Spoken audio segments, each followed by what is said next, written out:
अस्सलाम वालेकुम व्यूअर्स, मैं हूं शाकिर सोलंकी।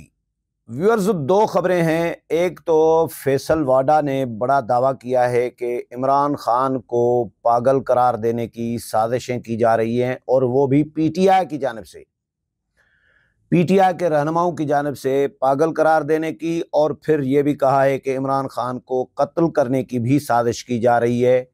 इल्ज़ाम किस पे लगाया है फैसल वाडा ने, कौन साजिश कर रहा है, इस पर भी बात करूंगा, ये भी बताऊंगा। और बकौल फैसल वाडा के, और इसके अलावा साइबर क्राइम के हवाले से भी खबर है कि एक नया कानून तैयार किया जा रहा है, नया बिल लाने की तैयारी की जा रही है, जिसमें जो फेक न्यूज़ फैलाने वाले हैं उनके खिलाफ 5 साल कैद की सज़ा।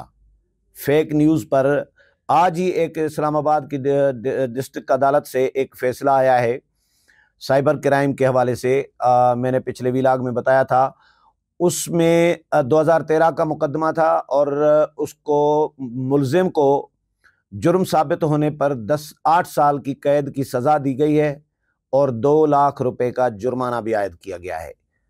तो इसी तरह अब नया कानून भी लाने की तैयारी की जा रही है, जिसके तहत फेक न्यूज़ वालों के लिए यानी उनका मुहासरा किया जाएगा, उनका घेरा तंग किया जाएगा, उनको सज़ाएं जज़ाएं होंगी।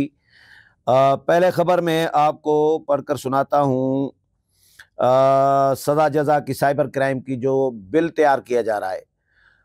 ख़बर यह है कि हुकूमत ने साइबर क्राइम तरमीमी बिल का इब्तदाई मुसव्वदा तैयार कर लिया है, जिसके तहत फेक न्यूज़ देने वाले को 5 साल कैद और 10 लाख रुपए जुर्माने की सज़ा होगी। हुकूमत ने साइबर क्राइम तरमीमी बिल का इब्तदाई मुसव्वदा तैयार कर लिया है, जिसके तहत डिजिटल राइट्स प्रोटेक्शन अथॉरिटी कायम की जाएगी। डिजिटल राइट्स प्रोटेक्शन अथॉरिटी को सोशल मीडिया से मवाद ब्लॉक करने या हटाने का मुकम्मल अख्तियार होगा, और अथॉरिटी कानून नाफिज करने वाले इदारों या किसी शख्स के खिलाफ मवाद हटाने के अहकामात जारी कर सकती है, जबकि कानून नाफिज करने वालों समेत दीगर इदारों या किसी शख्स के खिलाफ खबर देने और दहशत फैलाने वाला मवाद हटाया जाएगा। अथॉरिटी के पास रियासत और रियासती इदारों के खिलाफ नफरत फैलाने से मुतल्लिक मवाद को भी हटाने का अख्तियार हासिल होगा। तरमीमी बिल के तहत किसी शख्स को डराने, झूठा इल्ज़ाम लगाने और पोर्नोग्राफी से मुतल्लिक मवाद को भी हटाया जा सकेगा, जबकि जानबूझकर झूठी मालूमात फैलाने, खौफ व हिरास फैलाने और बदगुमानी पैदा करने वालों को 5 साल की कैद और 10 लाख रुपए का जुर्माना आयद किया जाएगा। हुकाम के मुताबिक अथॉरिटी का एक चेयरमैन और 6 अराकीन होंगे, जबकि अथॉरिटी के फैसले 6 अराकीन शामिल होंगे। ये अथॉरिटी कायम की जा रही है नए कानून के तहत, और जो फेक न्यूज़ फैलाएगा उनको, एक तो फेक न्यूज़ का मवाद जो है, झूठी खबरें फैलाने का जो मवाद है वो भी हटाया जाएगा, और इस तरह के इक़दामात से, इस तरह की हरकतों से झूठी खबर फैलाने वालों को एक तो मिलेगा भी कुछ नहीं, और दूसरा उनको सज़ा भी मिलेगी। यानी उनको हासिल कुछ नहीं होगा फेक न्यूज़ फैलाने से, वो अथॉरिटी हटा देगी, और इनका काम भी ख़राब हो जाएगा और सज़ा भी मिलेगी, जेल भी जाएंगे, 10 लाख रुपए जुर्माना भी आयद होगा। तो मेरा ख्याल है कि ये बड़ा अच्छा कानून होगा, क्योंकि फेक न्यूज़, हम तो फेक न्यूज़ के पीछे नहीं होते सारा दिन। हम तो सारा दिन भाई सीधी सीधी बात कर रहे होते हैं, सच बता रहे होते हैं, आपको तज्जिया भी कर रहे होते हैं। तो जो हक़ाइक़ होते हैं, जो ज़मीनी हक़ाइक़ होते हैं, उन पर बात की जाती है, बात करते हैं। पीटीआई के यूथियों की जानिब से ये फेक न्यूज़ और झूठ फैलाया जा रहा होता है, तो ज़ाहिर है सज़ाएँ भी उनको ही आएंगी। तो इसीलिए मैं इस कानून को अच्छा इक़दाम समझ रहा हूँ हुकूमत का, और ये इसकी ज़रूरत भी है। पाकिस्तान में हमारे यहाँ सोशल मीडिया पे जो इतना गंद हो चुका है, इतना गंद बढ़ चुका है कि बंदे को पता ही नहीं चल रहा कि सच क्या है, झूठ क्या है।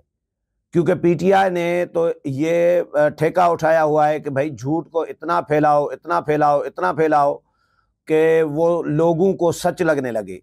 अच्छे खासे लोग पीटीआई की बातों पर, पीटीआई के लोगों की बातों पर एतबार कर रहे होते हैं। गुमराह कुन मालूमात दी जाती है लोगों को और गुमराह कुन प्रोपेगंडा किया जा रहा होता है। इदारों के खिलाफ प्रोपेगंडा किया जाता है, रियासत के खिलाफ प्रोपेगंडा किया जा रहा होता है, हुकूमत के खिलाफ। और ये अपने दौर में पीटीआई ने कुछ किया भी नहीं, कोई बड़ा मंसूबा भी नहीं कोई तामीर किया, लेकिन इन्होंने पाकिस्तान को जो 70 साल में कर्जा पाकिस्तान ने उठाया था, लिया था बैरूनी कर्जा, उससे इन्होंने कई गुना ज्यादा पाकिस्तान को मकरूज भी किया और किया भी पाकिस्तान के लिए कुछ नहीं। तो ये करप्शन ही करते रहे ना, गोगी के जरिए, बुशरा बीबी के जरिए, बाकी ये सारे लोग, और इतना झूठ बोल रहे होते हैं और प्रोपेगंडा कितना करते थे। तर्जुमानों की 29 तर्जुमान रखे हुए थे। एक तर्जुमान टीवी पे बैठा है, वो तकरीर अपनी प्रेस कॉन्फ्रेंस खत्म कर रहा होता था तो दूसरा तर्जुमान आ जाता था, फिर वो झूठ बोल रहा होता था, फिर 2 घंटे वो उसके हवाले स्क्रीनें, टीवी स्क्रीनें, फिर वो खत्म करे तो फिर तीसरा आ जाता था मुख्तलिफ जगहों से। तो ये इस तरह सारा दिन, और फिर ट्विटर पे, तो इनको तो इनके दौर में ट्विटर सरकार का करार लक़ब दिया गया था। ट्विटर सरकार कहते थे लोग कि भाई ये ट्विटर की हुकूमत है और बस ट्विटर पर ही है, अवाम को रिलीफ नहीं देना। मईशत तो इन्होंने तबाह कर दी, महंगाई इन्होंने बढ़ा दी, कोई पाकिस्तान की भलाई के लिए, फलाह के लिए अच्छा कोई काम नहीं किया पीटीआई ने, सिर्फ प्रोपेगंडा। और उस वक़्त अपने हक में और दूसरों के खिलाफ, अब दूसरों के खिलाफ प्रोपेगंडा किया जा रहा है, सिर्फ इसलिए ताकि पाकिस्तान को बदनाम किया जा सके, इदारों को बदनाम किया जा सके और दुनिया को ये बताया जा सके कि जी पाकिस्तान में जो है बड़ा जुल्म हो रहा है, हमारे साथ जुल्म हो रहा है, बुनियादी इंसानी हुकूक का तहफ़्फ़ुज़ नहीं है पाकिस्तान में, एक सियासी जमात को रगड़े। भाई आप अपने लक्षण भी तो सीधे करें ना, लक्षण भी तो सुधारें। आपके लक्षण ऐसे ही होंगे तो फिर तो इस तरह तो चलता रहेगा आपके साथ जो हो रहा है। अच्छा, फैसल वाडा पे आता हूं मैं। अच्छा, इसमें एक और बात बताऊं, FIA छापे भी मार रहा है, जो फेक न्यूज़ वालों के खिलाफ जो प्रोपेगंडा कर रहे हैं लोग, उनकी फहरिस्तें भी तैयार की गई हैं, उनके खिलाफ भी कार्रवाइयाँ हो रही हैं।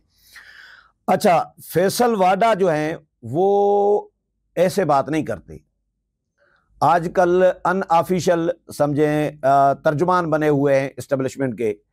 तो फैसल वाडा की बात पर लोग यकीन रखते हैं। पीटीआई के हवाले से फैसल वाडा ने जितनी भी बातें की हैं वो तकरीबन सच साबित होती रही हैं।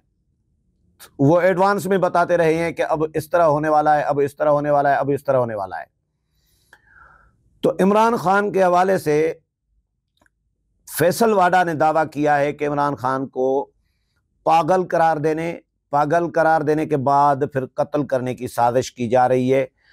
ये कहा है जी बुशरा बीबी के लिए और कासिम सूरी के लिए, और हवारी कहा है कि और जो दीगर हवारी हैं इनकी जानिब से इमरान खान को पागल करार देने से मारने तक की साजिश की गई है।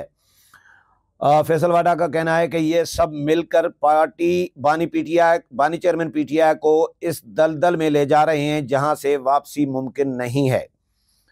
बानी पीटीआई का एक्स अकाउंट मुनज़्ज़म प्रोपेगंडे के लिए इस्तेमाल किया जा रहा है, वो खुद एक्स हैंडल नहीं चला रहे, ये वही प्रोपेगंडा कैंपेन है जिसका मैं जिक्र कर रहा हूँ। फैसल वाडा ने कहा कि जी गुज़श्ता रोज़ इस्टेब्लिशमेंट के खिलाफ जानबूझकर घटिया ट्वीट आग लगाने के लिए लिखा गया। ये घटिया ट्वीट बानी पीटीआई ने नहीं, बाहर बैठे साजिशियों ने लिखा।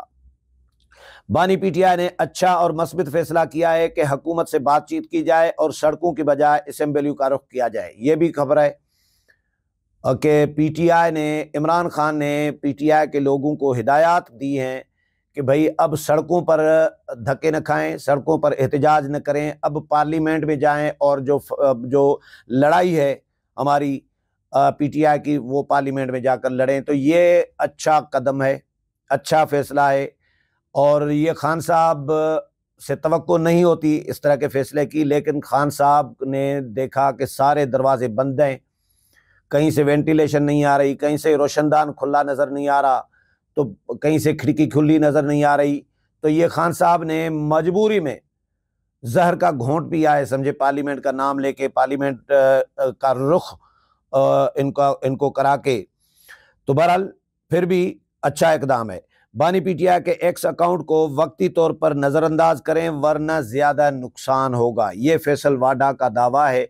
और फैसल वाडा की बातों को मैं लाइट नहीं लेता, मैं सीरियस लेता हूँ। कम अज़ कम फैसल वाडा जो कहते रहे हैं वो ज़्यादातर उनकी बातें सच साबित होती रही हैं।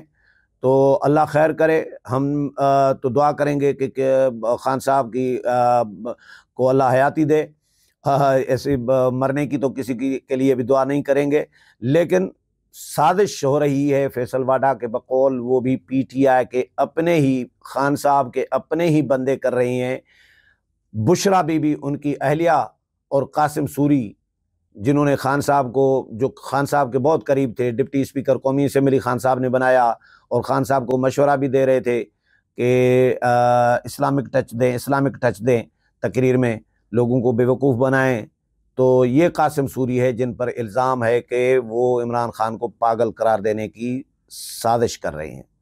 अगले प्रोग्राम में फिर मुलाकात होगी, तब तक इजाज़त चाहता हूँ। अल्लाह हाफ़िज़।